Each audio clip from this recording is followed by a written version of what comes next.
Kishannagar block रे विभिन्न ग्राम panchayat cluster स्तरीय उत्पादक कंपानी गठन। अनुगुल जिले में खनिज प्रतिष्ठान आनुकूल्य परिचालित कृषि उत्पादन समूह कार्यक्रम सेवा अनुष्ठान तरफ हंडपा कंटेकुलिया लुहामुंडा ग्राम पंचायत उत्पादक गोष्ठीर सभ्या नहीं क्लस्टर स्तर संपादक कंपानी गठन उपर प्रशिक्षण कार्यक्रम अनुष्ठित हो जाइछि। उक्त कार्यक्रम में संतोष कुमार पात्र स्टेट मार्केटिंग कोऑर्डिनेटर कम पीसी एंकर एवं प्रीतम कुमार महातो एडीसी अनुगुल कार्यक्रम को दीप प्रज्वलित कर आरंभ करथिले।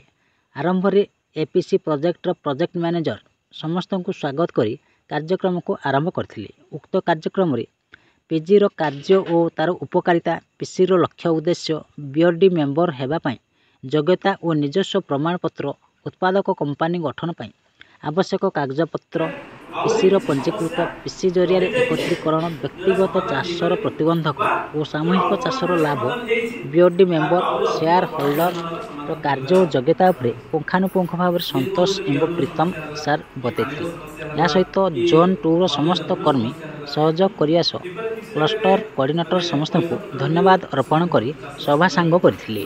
बोइंडा सिटी रु संजय कुमार टांगी को रिपोर्ट, न्यूज ओडिशा टीवी।